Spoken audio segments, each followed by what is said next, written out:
시청자 여러분 안녕하십니까. 8월 24일 녹화하는 영정호트 일부 하도록 하겠습니다. 제가 지난주 방송 댓글에 보니까 독자들이 이제 이해를 돕기 위해서 제가 하는 말에 이제 주요 개념들을 밑에다가 자막을 넣었었거든요. 근데 그게 광고 문안하고 겹쳐져 가지고 잘 보이질 않는데 그걸 제가 썼습니다. 잘 보이지 않는다고. 그랬더니 어떤 분이 아마 뭐 불평 말고 그냥 듣기나 들으라고 댓글 남기셨는데, 이제 외부에서 저희 방송이나 행명 21에 이제 해방을 놓기 위한 어떤 사람이 들어와서 쓴 걸로 그렇게 아마 지리짐작을 하고 쓰신 것 같은데, 그 쓰신 분은 제가 말씀드리면 그 댓글은 제가 다른 겁니다. 그래서 제가 안 보인다고 한 거지 다른 뜻 있는 건 아니니까 그래 이해해 주시기 바라고요. 오늘은 이제 북한 문제 좀 이야기하도록 하겠습니다. 그간에 뭐 중국, 일본, 러시아 뭐 이런 쪽 외국만 쭉 다뤘었는데, 북한은 잘 이야기하자는 이유가 있습니다. 제가 그 나라 좀 싫어합니다, 되게. 그래서 북한 그 체제 내부에 관련된 이야기는 우리 또 김혜주 박사님이 수시로 방송을 하시니까 그 내용을 이제 보시면 되겠고, 굳이 우리가 어릴 때 방공교육 받을 때부터 시작해서 지금까지 북한 체제가 어떻다 하는 거는 잘 알고 있기 때문에 제가 다시 뭐 되풀이해서 말씀드리지 않기로 하겠습니다. 그런데 오늘 여기서는 한국 정부, 북한하고 대척점에 서 있는 북한과 모종의 거래를 하든지 북한을 쳐내든지 아니면 그냥 평화 공존을 하든지 어떤 식으로든 옆에 이제 기분 나쁜 이웃으로 이제 북한이 자리 잡고 있기 때문에 이에 대한 한국 정부의 행태, 그 다음에 그 말도 안 되는 그 체제를 따르는 한국의 이제 종북주사파들 또는 종북주사파가 아님에도 불구하고 은근슬쩍 북한에 대해서 애매한 중립적 입장을 표하는 이런 사람들과 언론 매체 이런 데에 대해서 좀 비평을 좀 하도록 하겠습니다. 지금 요즘에 세태 돌아간 거 보면 특히 이제 윤 정권 이야기인데 100일 만에 50%에서 28%, 24%대로 떨어져 버렸죠, 지지도가. 그래서 옛날에 대학 다닐 때 그 체코 출신의 밀란 쿤데라라는 사람이 쓴 글이, 그게 아마 작품이 베스트셀러 된 게 있는데 전 세계적으로 몇백만 부 팔렸다고 합니다. 참을 수 없는 존재의 가벼움. 그래서 그게 아마 그 구소련 무너지고 나서 나기 직전에 이제 사회주의권의 어떤 문제라든가 그런 거에 대해서 이제 은근슬쩍 이제 이야기하면서 이제 인간상에 대한 비판 이런 걸 쭉 쓴 글인데, 내용은 뭐 전혀 재미없었습니다. 노벨 문학상까지 받았다고 하는데 주로 불륜에 관련된 이야기들이 많습니다. 물론 이제 불륜을 찬양하거나 불륜을 미화하거나 또는 이제 불륜을 애써 이제 윤리 도덕적 잣대로 이렇게 단죄하거나 그런 내용은 아니고 그건 하나의 소재일 뿐인데, 아무튼 왜 이런 생각이 드냐면은 정말 그 존재의 가벼움. 자, 국민소득이 이 정도까지 올랐었고 세계적 위상도 이 정도까지 굉장히 높이 올라왔다고 생각되는데, 그 사람들의 입에서 나오는 말이라든가 그 다음에 정책의 방향이라든가 이런 거는 어찌하여 이렇게 수준 낮을 수밖에 없는가 하는 데 대해서는 자괴감 느끼지 않을 수 없습니다. 그래서 이제 북한에 대한 어떤 그 담대한 제안 이걸 하고 나서 바로 이제 김현정이 내리셨죠. 입에 담지도 못할 욕설을 막 퍼붓는데, 그 점에 대해서 또 변호사님이 방송을 하셨기 때문에 제가 되풀이하진 않겠습니다. 그런데 한번 물어보고 싶은 거는 그 윤석열하고 이 건을 만드는데 준비했던 사람들한테 물어보고 싶은 게, 그러면 이런 담대한 제안을 했을 때 북한이 김일성 같은 저런 반응을 보이지 않으리라고 생각했나요? 아니잖아요. 그냥. 그 어떤 경우에도 새로운 정권이 들어섰을 때는 그 정권을 칩니다, 북한은. 그거는 자기들한테 애정을 갖고 있는 김대중 정부 때도 마찬가지고요. 김대중 정부 때 거의 몇 달간 한 라인을 갖다가 두절시켰습니다. 연락을 안 했습니다. 왜? 북한이 김대중 정권이 이제 길들이려고. 노무현 정권 때는 마찬가지고요. 하물며 어차피 협상을 꺼려야 할 건 보수, 형식적으로 보수 정권이 들어섰는데 처음부터 좋을 말 절대 안 하죠. 그런 어떤 어처구니 없는 그런 욕설을 먹을 거라는 걸 굳이 알면서도 이걸 했다는 것 자체가 굉장히 어처구니가 없죠. 굳이 이제 북한한테 이런 제안을 해서는 안 되는 건데, 자, 그 다음에 이제 그 핵개발 관련해서도 이해가 안 가는 게, 제가 뭐 좋아하진 않습니다만 일단 이제 광복절 축사라는 건 상당히 중요하기 때문에 처음부터 들었습니다. 처음부터 들었더니 거기서 분명히 뭐라고 이야기했냐면은 북한이 실질적인 비핵화를 할 경우에 이런 보상을 하겠다라고 했지 않습니까? 근데 그 실질적이라는 말은 정말로 핵무기를 드러낸다는 이야기입니다. 자, 그러면 그 말을 액면 그대로 믿는다 하더라도 과연 그걸 어떻게 검증할 것이며, 지금까지 다 실패했잖아요. 검증 자체도 실패했잖아요. 아예 조사단이 들어가고 다국적 어떤 그 유엔 관계자들이 들어가서 감시 감독을 한다 하더라도 또 속을 겁니다, 걔들은. 자, 그런데 좋습니다. 실질적인 비핵화를 하면 해주겠다. 그거는 뭐 역대 어느 정부든 다 하던 이야기니까. 자, 그런데 그 이후에 또 어떤 이야기가 나오냐면은 북한이 실질적인 비핵화가 아니라 비핵화를 할 수 있는 의지만 보여준다 하더라도 보상을 할 수 있다고 이야기했거든요. 경제적 재건을 도우겠다. 진짜 그건 더 이상하잖아요. 실질적인 비핵화도 지금 확인하기 힘든데 의지를 어떻게 입증한다는 이야기입니까? 어떻게 검증한다는 이야기입니까? 그냥 이게 말이 안 되는 소리죠. 자, 그 다음에 더 어처구니 없는 거는 광복절 있고 난 다음에 권영세 통일부 장관이 그 다음에 민주당 의원들하고 나눈 대화가 있습니다. 국회에서. 그게 뭐라고 이야기하냐면은 이제 야당이 질의하겠죠. 이거 이명박 정부 때 하던 거 똑같지 않냐라고 했더니 물론 그 뭐 김태우라는 사람이 이명박 정부 때 한 자리 하던 사람이 만드는 거니까 결국 프레임워크는 다 똑같겠죠. 근데 거기서 하는 이야기가 이명박 정부 때 하고 차이가 나는 거는 이명박 정부 때는 경제적 지원만 이야기했는데 체제 안정까지 담보해주는 그런 내용도 포함되어 있다고 이야기하는 겁니다. 이게 무슨 소리죠? 자, 그러면은 북한에서 극단적으로 주민들을 들고 일러서 혁명을 해서 김정일 체제를 무너뜨리고 김정은을 쫓아낸다 그러면 우리는 체제 보장 차원에서 걔들을 도와줘야 됩니까? 그럼 북한 주민들을 들고 일하는 그 데모나 그런 혼돈상을 갖다 정리하기 위해서 우리가 도와줘야 됩니까? 이 말도 안 되는 소리죠. 근데 이런 걸 갖다가 그냥 대놓고 찌끄리고 있는 겁니다. 지금 정권이. 통일부 장관이라는 사람이. 제가 누누이 이야기하는데 통일부 있잖아요. 얘들은 보수 정권 때도 친북이었습니다. 왜? 하는 일이 그런 거니까. 왜? 그러면 지금 외교부나 국방부 하는 식으로 보수 정권의 외교부나 국방부가 하는 식으로 하자면 통일부의 존재 가치가 없기 때문에 얘들은 좌가 오나 우가 들어오나 무조건 북한한테 퍼부자는 게 기본 방침입니다.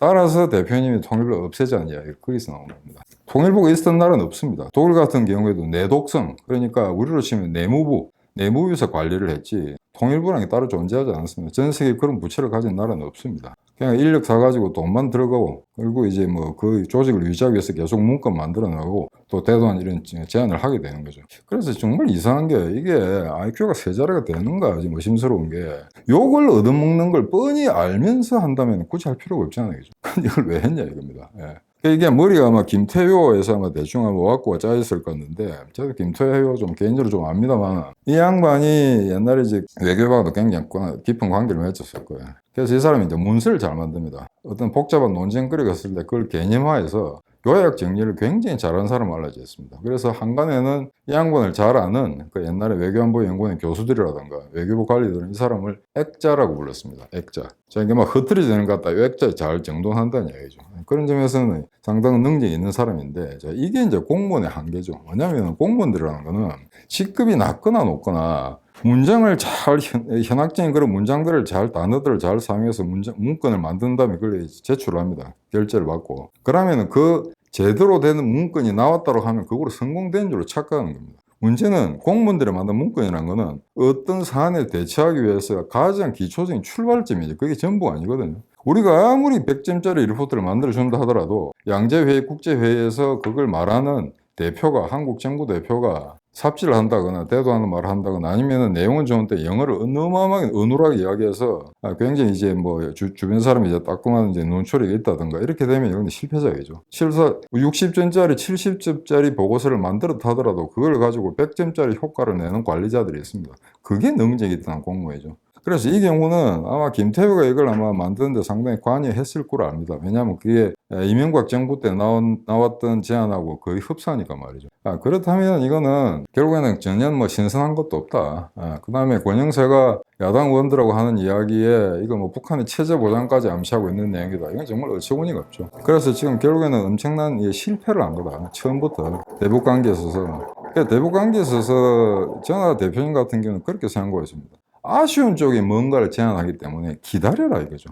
설사 그게 예컨대 지난 오바마 대통령 때 전략적 인내라는 거, 스트래티직 패턴스라는 거 그런 식으로 비판을 받는다 하더라도 쓸데없는 제안 해가지고 요거는 없거나 기존 전략 전술이 틀리는 식으로 흥크러지는 식으로 그렇게 나와서는 곤란하다 이거죠. 자, 저렇게 되면 또 답답해가지고 또 다른 제안을 해오고 거기에서 또 북한이 질타를 하고 비아냥거리고 하면서 계속 그런 식으로 이제 꼬이는 정국이 이끌어갈 겁니다. 그래서 이런 실수는 두 번 다시 안 해야 되는데 제가 공무원 출신이다 보니까 이거 어떤 정부에 출발할 때보다 똑같은 오류를 범합니다. 그러니까 이번 윤석열 정부도 뭐 전혀 다를 바가 없고요. 그래서 이제 이걸 보면은 정말 이 북한이라는 나라를 알고 일하는 건지 아니면 모르고 일하는 건지 이건 정말 알 수가 없죠. 정말 그 사람들이 북한하고 대화해서 궁극의 어떤 평화 통일을 이룰 수 있을 거라고 생각하는 건지. 근데 이룰 수 없다고 생각한다면 이런 이야기 해서는 안 되죠. 자, 그러면 과거에 이제 오늘은 제 개인적인 경험 이야기를 좀 하려고 합니다만은 북한 체제는 뭐 우리가 잘 아니까 그렇고 그러면은 이제 북한을 도운다든가 북한을 긍정적으로 바라보는 사람들의 시각은 어떤 거였는가. 여러분들 아마 그 작가 황석영이 잘 아실 겁니다. 그래서 이 양반이 이제 본격적으로 이제 좌빨 냄새를 드러나기 전에는 상당히 이제 문인으로서 여러 가지 좋은 평가도 받고 그랬는데 북한에 갔다고 나서 완전 태도가 돌변해졌죠. 그러니까 북한에 가봤더니 이런 좋은 점이 있더라라고 쭉 이야기를 했습니다. 그런데 제대로 정신이 박힌 사람이라면 북한에 갔을 때 이게 문제가 있는 나라구나라는 걸 갖다 분명히 알았겠죠. 하지만 자기가 포함되어 있는 자기가 속해 있는 진영이 좌파기 때문에 절대 북한에 대한 욕을 안 하는 겁니다. 그러니까 이미 가기 전에 나는 요러요러한 말을 할 거야 라고 미리 작정을 하고 가는 거죠. 그래서 자기 생각에 맞는 그 국면들, 그 부분적인 내용들을 취합해서 나중에 한국 와서 이야기한 겁니다. 이런 거라고. 그런 식이니까 이거는 뭐 굳이 그 사람이 이제 직접 관찰한 내용이라는 게 그렇게 신선할 것도 없고요. 우리가 귀담아 들을 것도 없습니다. 자, 근데 이 사람은 한국 사람이 그렇다 치고 또 하나 제가 이제 환장하는 건 이제 그 같은 문인입니다. 루이즈 린저라고요. 아마 단편 문학으로서는 굉장히 뭐 세계적 수준에 올라왔던 사람인데 우리나라에서도 그 여자의 책이 번역된 게 꽤 나와 있죠. 그래서 저도 어릴 때 막 그 사람의 단편 문학을 아마 독어를 우리말로 번역한 거 꽤 읽었던 기억이 나는데 이 사람이 이제 북한에 갔습니다. 인터넷에서 찾아보시면 사진도 꽤 많이 나오는데요. 김일성이하고 뭐 붙잡고 이제 뭐 좋아서 이제 웃는 이런 장면들. 물론 이 사람이 서독에 있을 때, 그 당시는 서독이죠. 통일되기 전이니까. 서독에 있을 때 그러면 아주 완전히 막시스트냐? 그건 또 아닙니다. 그건 아닌데 북한, 소위 말해서 동양사회에 대한 뭔가 환상을 가지고 있던 사람이에요. 그냥 북한의 김일성 체제가 괜찮다라는 인식을 갖고 있었다면은 분명히 아마 모택동 체제에 대해서도 1966년부터 76년까지 문혁이라는 어마어마한 그런 살상극을 벌인 그 정권도 상당히 치하했을 겁니다. 루이즈 린저라는 사람이. 그러니까 이런 여자들이 갔다 와가지고는 이제 뭐 북한이 그런 이제 스탈린 체제식의 그런 공산주의 국가가 아니다. 나름대로 장점이 있고 상당히 인간적이더라 이야기하죠. 인간적일 수밖에 없죠. 정권에서, 공산당 정권에서 분명히 이랬을 겁니다. 자, 루이즈 린저라는 유명한 서독의 여사가 오니까 이런 식으로 해라. 그러면 애들이 삥 둘러싸가지고 웃고 뭐 놀고 장난치고 이러겠죠. 예, 그런 거 보면 이제 정말 선진국의 아침부터 우중충한 날씨에 찡그린 얼굴에 직장 가는 그런 사회적 분위기하고는 다르다는 건 느꼈습니다. 하지만 모든 애들이 웃는 얼굴을 하고 있다는 거는 조작된 거라는 것 갖다가 이 사람이 알고도 그런 건지 아니면 정말로 몰랐던 건지, 정말로 몰랐다 그러면 순진한 사람이죠. 그러니까 이렇게 잠깐 북한이나 소련 또는 중국을 갔다 와가지고 그 체제가 어떻더라라는 사람들이 꽤 있었습니다. 그런데 사실은 그 러시아 혁명하고 난 다음에 특히 유럽 또는 북미의 지성인들이 소련 체제에 대해서는 굉장히 공감을 했었죠. 지구상 최초로 사회주의 국가라는 걸 만들었다. 그래서 앙드레 지더 같은 그 좁은 무슨 문인 있지 않습니까? 그 사람도 직접 이제 소련에 가보고 했는데, 가보고는 루이즈 린즈나 황석영과는 달리 이 체제는 문제가 있다라고 돌아와서 이제 고백을 합니다. 그래서 그쪽 체제하고는 연을 끊겠다는 그런 선언도 하게 되는 거고요. 그래서 사람마다 좀 다릅니다만 이 우리나라 같은 경우에는 이게 일단은 북한 사회를 객관적으로 어떻게 보겠다. 그러니까 정말 좋은 점이 있다면 그런 좋은 점을 추출해서 어떻게 해석을 하겠다라는 그런 어떤 진지한 노력보다는 내가 어느 부류에 어떤 진영에 포함되어 있으니까 이러이러한 이야기를 해야 되겠다라는 그런 강박관념을 죽을 때까지 들고 사는 거죠. 그게 이제 한국인의 한계입니다. 자, 근데 이제 두 번째 인물이 저도 만난 사람이 있습니다. 송두율이라고 아마 아시는 분 아실 건데, 이 사람이 이제 북한에 갔었죠. 독일에 있을 때. 근데 이제 그 옛날에 그 이전에 윤희상이라고 음악가 동백립 사건도 있었습니다만 독일에 그런 사람들이 꽤 많습니다. 되게 지식인 중에. 소위 말해서 먹물들이라는 사람 중에 북한에 가거나 북한 공작원에도 놀아나거나. 근데 이제 모든 걸 일반화 시킬 수는 없습니다만 되게 왜 그렇게 하는 거 아니? 독일에 사는 사람들 돈이 별로 없습니다. 그러니까 미국이나 캐나다, 호주 이런 데 이민 간 사람들은 정말 비난하게 살다가 중산층 그다음에 이제 갑부가 되는 이제 그런 삶을 살 수가 있죠. 그 나라 체제상 완전 경쟁하에서. 근데 독일이나 유럽 같은 사회에서는 이제 사실 사회보험제도라든가 경제 구조가 미국이나 우리나라 측면에서 보자면은 굉장히 사회주의적인 요소가 많거든요. 그렇다 보니까 거기 가서 부자가 될 수가 없습니다. 그래서 고만고만하게 살고 있는데 이런 사람들이 돈이 떨어질 때쯤 되면 이제 북한 공작원들이 붙죠. 그래서 북한에 가든가 가서 이제 김일성을 만나든가 김정일을 만나든가 그다음 돌아와가지고 이제 그런 북한 체제를 찬양하는 글을 갖다 신문에 실어주고 이러면 이제 돈도 나오고 하는 거죠. 근데 이제 이 사람이 제가 그때 이미 한물 간 사람이었다고 생각됩니다. 왜냐면 노무현 때 이 순진한 사람이 한국 와서 살 수 있을 거라고 들어왔다가 도로 쫓겨났죠.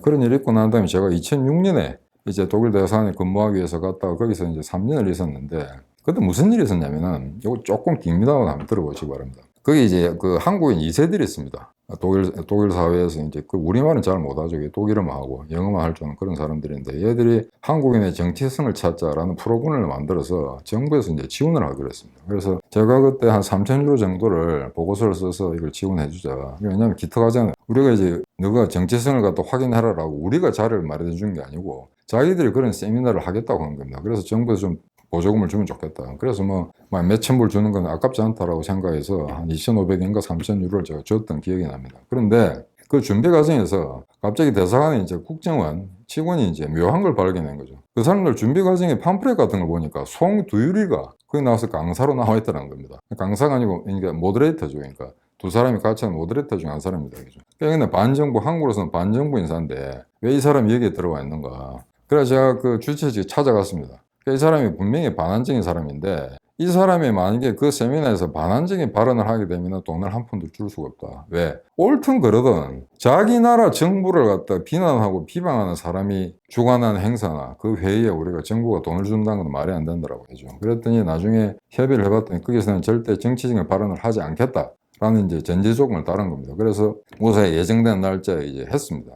저도 갔죠. 저도 가서 쭉 지켜봤는데, 이제 계속 전부 100% 독일어로 합니다. 그런데 막 그래서 이상한 뭐 이야기는 안 하고, 다만 거기서 자기가 경계인이라는 거, 남과 북 사이의 노인 존재라는 거는 이제 간단히 언급하고 지나갔습니다. 막 그 정도 이야기한 걸 가지고 제가 막 캐치 붙을 이유는 없으니까 그냥 그대로 넘어갔는데, 그러고 나서 자연스럽게 이제 리셉션이 이어졌죠. 근데 대개 그 당시에 21세기 초만 들어 송두리라는 사람이 독일이나 서유럽에서 소위 말해서 좌파의 먹물들 중에 굉장한 카리스마를 갖고 있는 사람이라고 그렇게 한국에 알려져 있었거든요.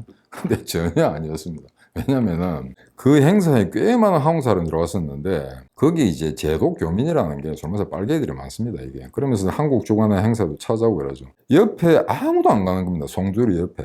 그 정도 유명세를 탄 사람 같으면은 이상하지 않습니까? 그죠? 가서 이제 뭐 대화도 나누고 이제 질문도 하고 이래야 될 건데 학생도 그 근처에 가지를 안 하고 그 다음에 제독 교민들도 가지를 안 하고 설마 그 행사에 빨갱이가 하나도 안 왔다고는 생각할 수가 없는데 아무튼 교민 중에 그 사람 옆에 간 사람이 아무도 없었습니다. 그러니까 바에 한쪽 구석에 앉아가지고 술만 마시고 있더라고요. 그러니까 저도 말 걸질 않았죠. 그래서 나중에 알아봤더니 이 사람이 굉장히 외골수란 이야기입니다. 별 친화적이지도 않고 그러니까 소위 말해서 서유럽의 서독에서 좌파 운동을 갖다가 만약에 제가 하겠다 그러면 뭔가 주도권을 쥐면서 약간의 친화력도 있으면서 제가 사람을 포섭할 수 있어야 되는데 그런 역량은 없다는 거죠. 그냥 글이나 쓰고는 그런 사람이었던 겁니다.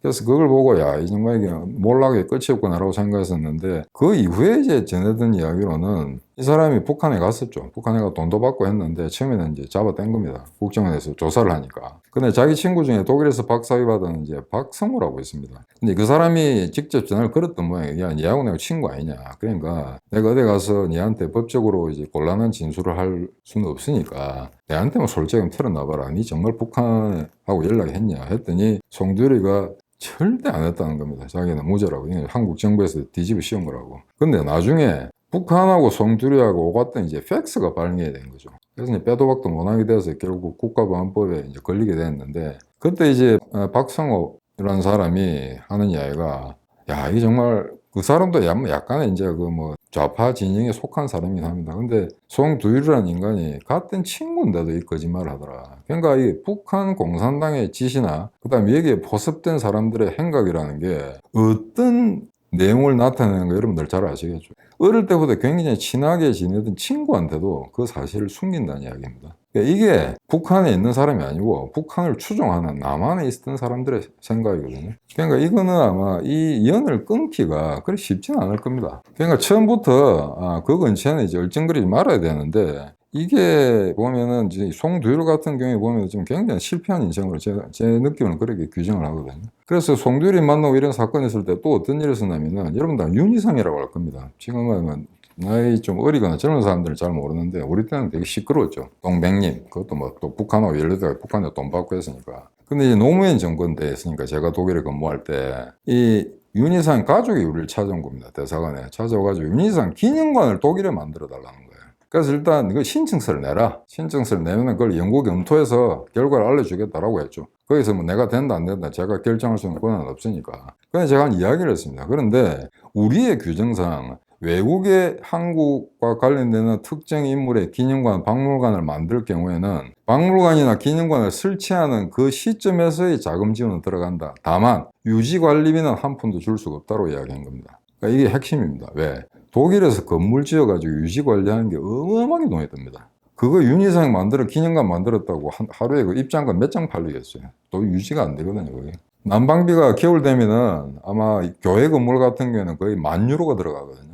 감당이 안 됩니다. 그게. 그러니까 조그만 기념관 같은 걸 만들었다 한들 설치는 설비 시설은 갖출 수 있을지 모르나, 그 다음에 그 자금은 한국 정부로부터 받을 수 있을지 모르나 유지 관리가 불가능하다는 거죠. 이제 그걸 아니까 거기서는 이제 더 이상 요구를 안 하고 물러났는데, 결국에는 나중에 또 문재인 대행과 노무현이 이렇게 연결되니까 그걸 가지고 계속 집요하게 추궁해가지고 지금은 또 이제 한국에다 기념관 만들었다는 이야기였습니다. 제가 가보진 않았습니다. 사진 한 장 띄우겠습니다. 그거 보시면은 어째 보면 저는 불쌍하다 싶은 생각도 들고 바깥에 나가지고. 근데 이 독일 그 교민들이 왜 이렇게 빨개들이 많으냐면은 이 사람들 되게 60년대 중반에 가지 않았습니까? 60년대 중반에 갔었는데 거기 베를린 같은데 이제 사는 사람도 꽤 있습니다. 왜냐하면 그게 냉진 시대였으니까 거기에는 인구가 적으니까 거기 가서 이제 세금 혜택 같은 걸 주면은 서독에 있는 사람들이 서베를린에 가서 더 많이 살게 된다는 거죠. 그래서 한국 사람들도 꽤 많이 가서 이제 살고 있었는데, 이 사람들 가보니까 동독을 보니까 별로 그렇게 악랄한 공산주의 체제 같지 않다는 느낌이 들었던 겁니다. 자, 그러니까 북한도 괜찮을 거야 라고 생각하는 거죠.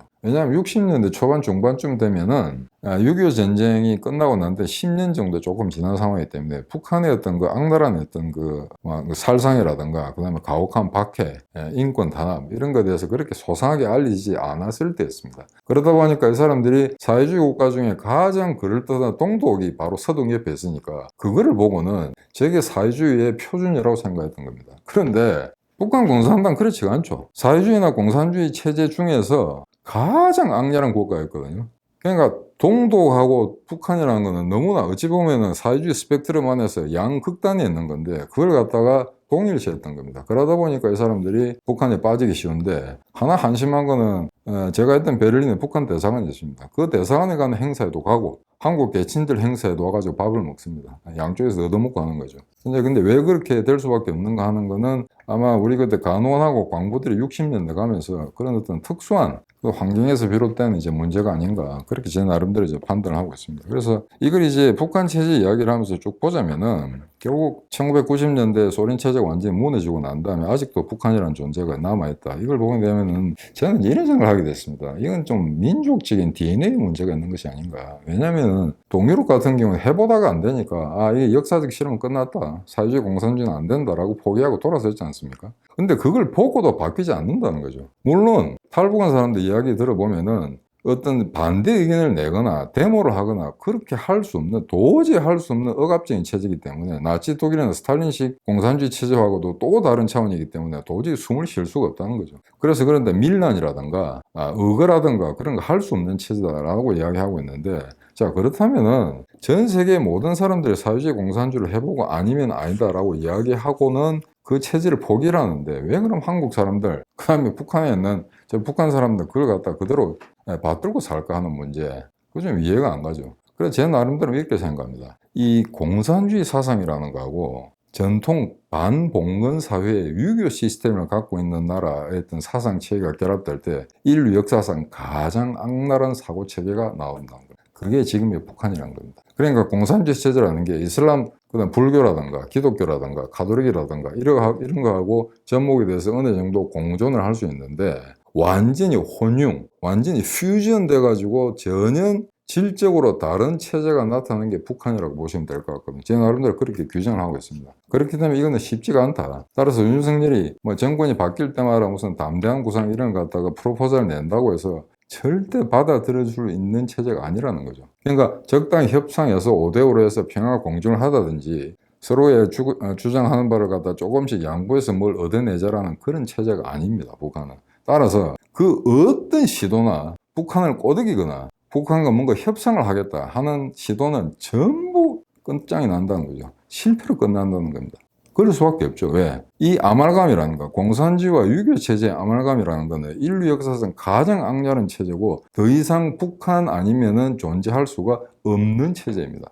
따라서 그러면은 왜 그럼 알바니아도 포기하고 쿠바도 거의 사실상 포기한 상태인데 한국은 저러느냐? 그럼 우리가 민족적으로 정말 무슨 생물학적인 하자가 있는 게 아닌가라고 반성을 해봐야 될 때가 같거든요. 자, 그럼 결론적으로 북한을 어떻게 규정할 건가? 제가 3단 논법으로 이 이야기를 끝내도록 하겠습니다. 자, 북한은 정식 명칭이 조선민주주의 인민공화국입니다. 좋은 말은 다 들어갔죠. 민주주의, 인민, 공화국. 민주주의를 위한 국가 아니죠. 인민에 의해서 통치되는 국가도 아닙니다. 공화국도 아닙니다. 그러니까 이 국호 자체가 자기 기만입니다. DPRK라는 거. 그러니까 명확하게 이해하자면 북한은 사회주의 국가가 아닙니다. 북한은 공산주의 국가도 아니고요. 그것은 신약이라는 게 하나의 제한적인 요소로서 기능을 함에도 불구하고 기본적으로는 국가가 인민들을 먹이 살리는 게 사회주의 공산주의 체제거든요. 그런데 이미 지난 90년 초에 더 이상 그런 자급자족 체제가 유지될 수 없다는 걸 깨달은 다음에 고난의 행군 뒤에 어떻게 했습니까? 사실은 사회주의 배급 제도를 완전히 폐지했죠. 그리고 장마당이라는 게 들어섰습니다. 장마당이라는 게 소위 말해서 이제 시장 경제의 한 요소라고 볼 수가 있겠죠. 예, 그렇다면은 그런 장마당에 어느 정도 부분적으로 생존을 갖다가 영위하게 하고 국가 배급 제도를 갖다가 완전히 사실상 무력화시켰다. 그러면 이건 사회주의가 아닌 거죠. 따라서 북한은 공산주의도 아니고 사회주의 국가도 아닙니다. 자, 그러면은 북한은 공화국인가? 공화국이 뭡니까? 소위 말해서 상권 분립이라든가, 그 다음에 뭐 인권이라든가, 소위 말해서 소위 이제 선진 자본주의 국가들이 갖고 있는 그런 국치의 국가적인 속성, 그런 게 어느 정도 100%는 아니다 하더라도 어느 정도 부분적으로 체화되었어야 되거든요. 그런데 말만 공화국이지 이건 1인 독재지 않습니까? 그죠? 그 1인 독재라는 것도 한 대로 끝나는 게 아니고 3대째 내려왔습니다. 북한 사람들도 사람이기 때문에 김일성에서 김정일로 바뀔 때는 어느 정도 인정을 했을 겁니다. 그래, 아들 정도까지는 봐주자. 근데 이게 손자 김정일까지 내려오면은 아마 겉으로 말은 못해도 속으로는 부글부글 끓을 겁니다. 그런데 언제까지 존속될지 모르겠습니다만 이 김정은 체제가 존속되다가 만약에 김정은이가 애를 낳고 그 애가 또 대를 잇는다고 해봅시다. 그때는 정말 들고 일날 겁니다. 거기서도 들고 일지 않는다 그러면 북한 사람은 사람이 아닌 거죠. 그래서 이 1인 독재 체제, 세습 독재 체제만 본다고 하면 이거는 결코 북한은 공화국이 아니답니다. 여기 두 번째 요인입니다. 자, 그럼 세 번째. 그러면 북한은 사회주의 국가도 아니고 공화국도 아닌데 그러면 북한은 국가인가? 국가는 주권과 영토, 그럼 국민이라는 3개 요소에서 우리가 국가로 규정을 하죠. 형식적으로는 북한도 국가가 많습니다. 유엔에 우리하고 같이 가입도 하고 군사력도 가지고 있고 하니까 그건 엄연히 하나의 독자적인 국가로 봐야 됩니다. 하지만 지금까지 인류 역사에서 여러 가지 이제 명멸해 갔던 국가들, 그 다음에 지금 현존하는 국가들 중에 북한 같은 국가는 존재하지 않는 거죠. 그래서 여기서 결론적으로 말씀드리면 북한은 형식적으로는 스테이트, 민족국가, 네이션 스테이트라고 볼 수는 있습니다만 그 내용에 있어서는 이것은 컬트 종교 집단이라는 겁니다. 헌법이 있고 나름대로 관례가 있고 규약이 있음에도 불구하고 그건 언제든지 공산당 일당 체제, 그 다음에 그걸 주무르는 김정일이 했던 그 세습 체제, 그거로서 얼마든지 무력화시키고 자기 뜻대로 할 수 있다는 거죠. 따라서 이거는 종교 집단이지 이거는 국가가 아닙니다. 국가가 아닌 이 집단하고 1대1로 맞서서 협상과 어떤 다른 내고를 하겠다, 이게 가능하다고 보십니까? 결론은 독자 여러분들한테 맡기겠습니다. 오늘 1부 이거로 마치도록 하겠습니다. 감사합니다.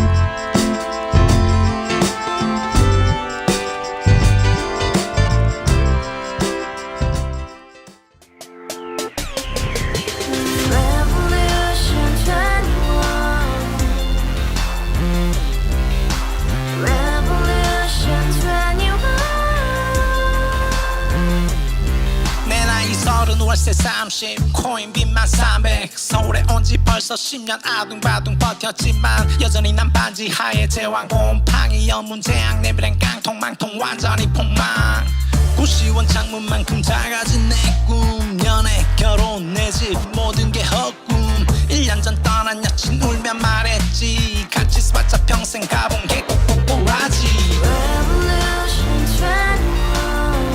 가발 후스 700 나도 소유주 Revolution 21